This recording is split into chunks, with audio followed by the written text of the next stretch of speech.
This episode of the Urbex Dead Mall series is brought to you by Penney. At JCPenney, we've changed clothes. From head to toe, Top to bottom. collar to cuff. We've changed looks. We've changed. JCPenney. We've changed patterns and changed colors. We've gotten lighter and brighter. We've changed. JCPenney. Younger. And bolder. Smaller. And taller. We've collected more classics, added more accessories, and broadened the basics. We've changed our fabrics and changed our footwear. Our brands have a brand new look. We've added sports shirts, To sport shirts, underwear, to underwear. And while we may have changed from our hats to our heels, our great values remain the same. Like our tremendous Mother's Day specials, the perfect way to make Mother's Day even more special. Go to patreon.com/tiltedtripodmedia. Support this channel by becoming a member and unlock the future of video. Click that subscribe button and smash that bell icon. Yeah!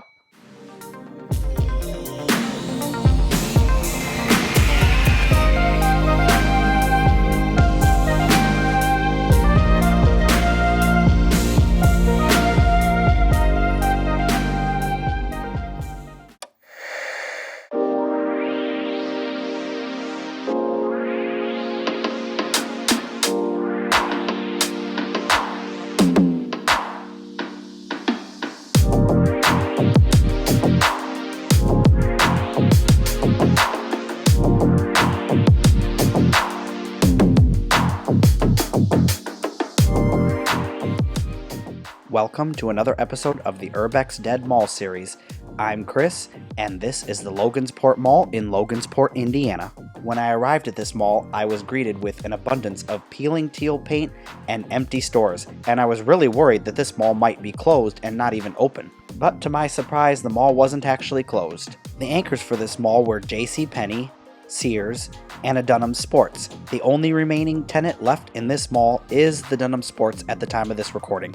I spent a lot of time researching and looking online and even through their local library to find any kind of information on the history of this mall. Unfortunately, I wasn't able to find a whole lot regarding this mall, but here's what I did find.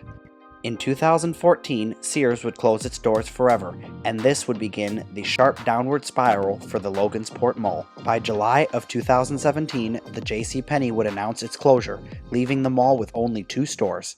The Logansport Mall is valued at nearly $3 million, but a sale for the foreclosed property to a private developer fell through. Now the bank, which owns the land, blames the city of Logansport for the lost sale. News 18's Samantha Tiki joins us now with what the city is saying about the accusations. Sam. After a foreclosure, the bank which owns Logansport Mall has been seeking a developer to take over the property. But according to this cease and desist letter, the bank accuses Logansport Mayor Ted Franklin of talking the potential buyer out of the sale. But the city disagrees. As far as the city trying to scare bidders away in order to buy the mall, I think that's simply inaccurate. The Logansport Mall isn't what it used to be. It needs redevelopment. It needs a lot of work. And just the fact that it's been empty for so long is testament to that. After a foreclosure, the property owned by Algonquin State Bank is on the market, and the bank says the city of Logansport got between it and a potential sale. It feels like the bank has talked to some people and thought that the mayor was telling a buyer not to purchase the mall. And that's their allegation anyway. A cease and desist letter from the bank's attorney says Chris Berger had agreed to buy the mall, but terminated the agreement the same day he spoke with Franklin. The bank alleges Franklin convinced Berger to not buy the property, all because Franklin had earlier made an offer of his own, as well as suggested the mall could be donated to the city. Logansport City Attorney Randy Head says the accusations aren't true. The city doesn't want to own the property. We're not landlords. It's not our core competency. We'd like to have someone else come and do it. He says Berger wanted to buy the property, keep some to develop himself, and sell the rest to the city. But Head says Franklin wasn't interested after learning the price. That's when Head says Berger backed out of the sale. The mayor was not doing anything malicious or trying to scare off a potential buyer. Just the opposite. We were engaged in discussions trying to help a buyer, and we couldn't reach an agreement. Head says the mayor was just trying to do what is best for the city and would never stand in the way of a developer. We don't want to scare off any buyers. We want more buyers to come and take a look, or more potential buyers to come and take a look and get something going on that property. News 18 has repeatedly reached out to the representing attorney for the mall's owner, but messages have not been returned. News 18 was unable to obtain contact information for Chris Berger. Samantha Tiki, News 18. This is just inside the main entrance where you're greeted with a once amazing fountain, and OMG, just look at that 80s 90s paint splatter. Unfortunately, I had arrived too late. The fountain had been decommissioned, but better late than never. I did manage to find some footage of this fountain in working condition, about a year before I visited this mall. I'll put it in the video somewhere, so you'll have to watch the entire thing. When I first entered the mall through the main entrance, I had very mixed feelings and emotions. I didn't really know what to think. I didn't know whether I liked the place, hated the place. It was just sort of a mix of just random clothes stuff. The only life that was visible was the Dunhamsports straight ahead of me. There were a fair number of cars in the parking lot, which I thought would be for Dunhamsports, but upon further inspection, Dunhamsports wasn't busy.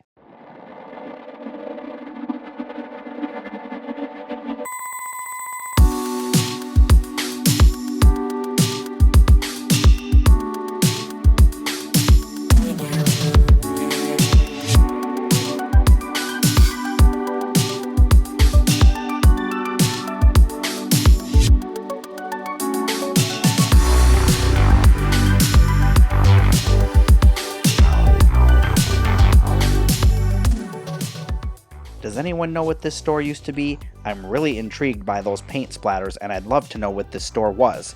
Please leave a comment down below. For some reason, from the aesthetics of this store, I'm getting a vibe that it used to be a shoe store. I don't know. Maybe I'm right, maybe I'm wrong. Hopefully someone will let me know. So this store that you're taking a look at is the Oak Tree Lanes Blades.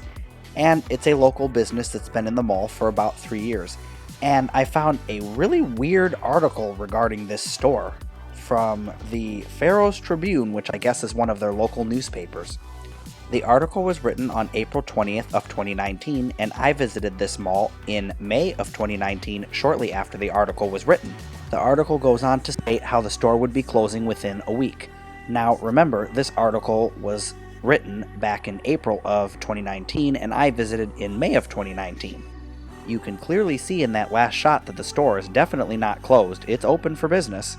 The article even had a statement from the owner of the store, Keith Spencer, where he went on to say, "I guess I'll have to look for another store. I'd prefer to be in Logansport, but there aren't any buildings available. I don't need a lot of space. I need room for my inventory and to operate out of, but nothing super big." So is the Oak Tree Lane Blades going out of business? And if so, why? It surely doesn't look like it's going out of business at the time of this recording. And the article didn't really say why he was being forced to move, if he was being forced to move. I mean, there's no sign or word of the mall closing permanently, so I really don't know. It's kind of puzzling. I will put a link in the description below to the article if you'd like to read the entire thing.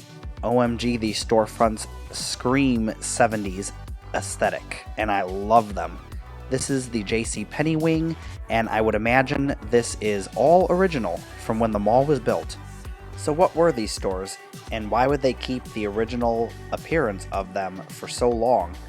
Please let me know in the comments down below if anyone has any information on these storefronts that we're looking at right now.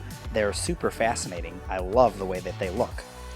And also this JCPenney that you're going to see coming up here. When I first saw it in photographs, it immediately sparked a memory of Toys R Us. I guess maybe it's just the coloring of the lines or whatnot. I immediately thought, oh boy, a Toys R Us in a mall. But it's actually a JCPenney.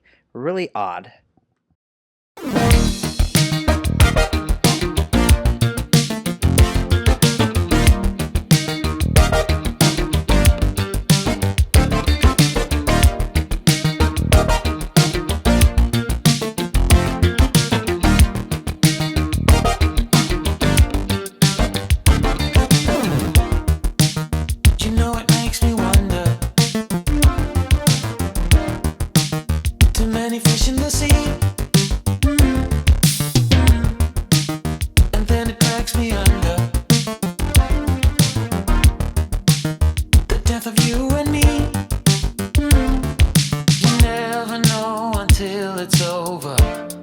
message from the heart. And so you need another lover. Just tear it apart. Mention and only want to take you far. Probably end up right where you are. Renting and finding cash to stuff. Way ahead, you can get out of the starting block. Mention and only want to take you far. Probably end up right where you are. Renting and finding cash to stuff. Way ahead, you can get out of the starting block.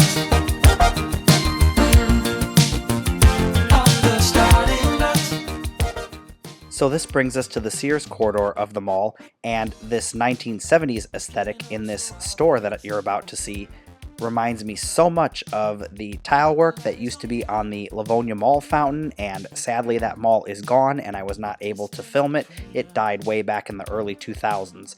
But it also reminds me of the Beaver Valley Mall fountain that I covered in a previous video. I don't know what store would put shag carpet in like that, but if anyone knows what this store is, it's really intriguing. It's just something you don't see anymore. You don't see stores that are decorated or designed like this. This store that you're about to see did actually have live cats in it. I guess they're trying to adopt out local cats or whatnot, like a rescue shelter, but ooh, it smelled awful. So for the remainder of this video, I'm going to let you just enjoy the music and have one last look at the Logansport Mall.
I want to thank everyone again for joining me on another amazing episode of the Urbex Dead Mall series.